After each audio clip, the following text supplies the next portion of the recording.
Well, I'll tell you what, if you head out east or up north, we've got a few showers hanging around, probably some rumbles of thunder with some of these. And you want to watch out. Cynthiana, Millersburg, then as you head out towards Campton, south of West Liberty there, we've got a pretty good shot of showers that are cranking out some heavy rain. So you may even have some localized flood potential there. There is a flood advisory out for Harrison County. Cynthiana is in on it. Northern Scott County, Bourbon County, parts of Nicholas County through 8 a.m.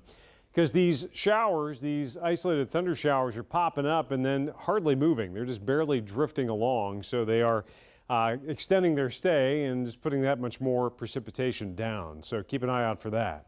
The main wave that went through overnight was western Kentucky. That dropped down into Tennessee, and right about there is where the active storm track is going to be there for the next 24 hours. We'll likely have another complex of storms firing up and then diving southeast today. That's where that slight risk, or I should say marginal risk for severe storms is out over western Kentucky. So western Kentucky, Tennessee, pretty much right along the river there is where they're most likely going to be at least a few strong to borderline severe storms today.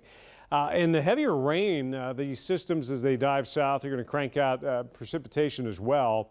But all of this is ever so gradually going to sag south. So by Thursday, we've got you out into Thursday now, the storm threat's going to start to concentrate into that tier of deep southern states and get away from the Commonwealth, which, you know, good riddance to that mess. But for today, hit or miss showers, thunder showers with the main wave out west. And then there goes the surface low. That'll drop south tomorrow.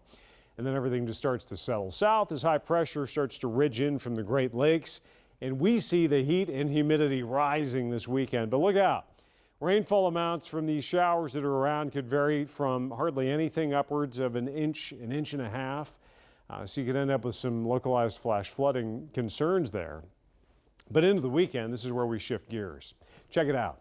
Hot, muggy, low 90s Saturday into Sunday. So for the 4th of July, it's going to feel exactly as you would expect it to this time of the year. And of course, that is hot and muggy.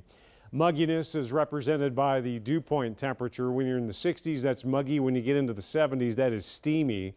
And we've been in the 70s and upper 60s this morning is where we are. We've got some visibility issues out there, dense fog, Flemingsburg over through Ashland. The temperatures at 70 at Bluegrass Airport. The dew point temperatures in the low 70s out west. So that's some pretty swampy air. I mean, you felt that lately as well. That really just does not change today. Just keep an eye out for those few showers and storms we're going to have to deal with, and highs right around average in the mid 80s. Upper 60s tonight, tomorrow, upper 80s. Notice how the highs just ever so gradually nudge up. Now, the storm threat will get tamped down as high pressure builds in, but we've got a hot weekend ahead. 4th of July, and of course, Friday night into Saturday, it's going to be warm and muggy. We'll have highs eventually popping low 90s Saturday and Sunday. And even next week, partly sunny, a low chance for isolated showers and storms. Highs still in the upper 80s.